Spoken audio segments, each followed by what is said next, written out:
எங்களுடைய கௌரவ பாராளுமன்ற உறுப்பினர்கள் இருக்கிறீர்கள், முன்னாள் பாராளுமன்ற உறுப்பினர்கள் இருக்கிறீர்கள். உங்களிடம் அதுக்கான ஒரு கொஞ்சம் சுருக்கமாக இதை சொன்னால் எங்களுக்கு உதவியாக இருக்கும் இந்த கேள்விகளை கேட்பதற்கு.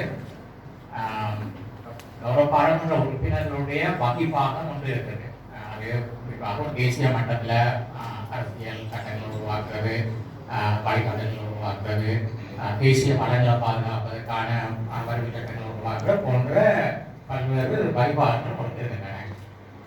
அதே வகையில் மாகாண சபை உறுப்பினர்களுக்கு அவர்களுக்கு வேறு வழிபாகம் வேண்டும்.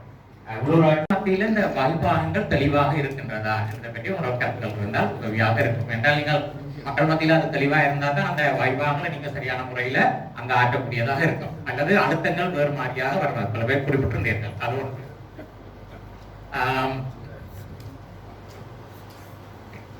ரெண்டாவது, இது மக்களிடம் உங்கள்கிட்ட ஒரு கேள்வி. பொதுவாக ஒரு மக்கள் மத்தியில் ஒரு கருத்தொன்று இருக்கின்றது, அதிகாரத்துக்கு வரும் வரைக்கும் நாங்கள் நேர்மையாக இருப்போம், ஊழல் செய்ய மாட்டோம் என்ற பல்வேறு இதுகளை எல்லாம் நாங்கள் சொல்லலாம். ஆனால் ஒரு அரசியல் அதிகாரத்துக்கு வந்ததுக்கு பிறகு அதை கடைப்பிடிக்கிறது நடைமுறைப்படுத்தல பல்வேறு சவால்கள் இருக்கின்றன. அவர்கள் வந்து செய்வதில்லை என்ற ஒரு கருத்து பெரும்பாலும் மக்கள் மத்தியில் இருக்கின்றது.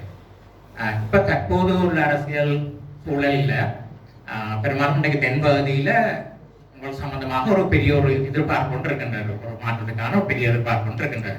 ஏன்னா கடந்த காலங்களில் அப்படி உரையாடப்படுவதில்லை. ஆனால் அப்படி ஒரு நிலைமை வந்தால் அதை நீங்க இப்ப சொல்வதை போன்று அரசியல் அதிகாரம் வந்தாலும் நாங்கள் அதை கடைபிடிக்கலாம். அதுக்கான உங்களுடைய ஏதாவது கொள்கைகள், அதை கண்காணிக்கிறதுக்கான சில பொறிமுறைகள் உங்களோட கட்சியில இருக்கின்றன என்ற பற்றியும் குறிப்பாக சொன்னால் நாங்கள் அப்படி போகலாம். பொதுவா முன் அனுபவமும் ஒரு உண்மையான தூய்மையான எண்ணமும் நல்ல எண்ணமும் உள்ள ஒரு அரசியல்வாதி வரும். ஜனாதிபதியை பொறுத்தளவில் எங்கட தமிழ் பேசும் சமூகங்கள் வர முடியாது. ஆட்சிக்கு வரதா இருந்தால் பெரும்பான்மையினமான சிங்கள மக்கள் தான் வர முடியும். அவர்கள் சொல்லுவதைத்தான் நாங்கள் இவங்களே சொல்ல முடியும். அவங்க செய்வார்களா இல்லையா என்பது வந்த பிறகுதான் தெரியும். அதே போல எங்கட வன்னியை பொறுத்தளவில் நாங்கள் ஒரு வாக்குறுதியை கொடுத்தமாக இருந்தால் அது 170% அல்ல 60%, 65% செய்யக்கூடிய மாதிரி இருக்கும். அதுவும் அந்த ஆட்சி அரசாங்கத்தோடு சேர்ந்து செயல்பட்டால் மாத்திரம்தான் அதுவும் முடியும்.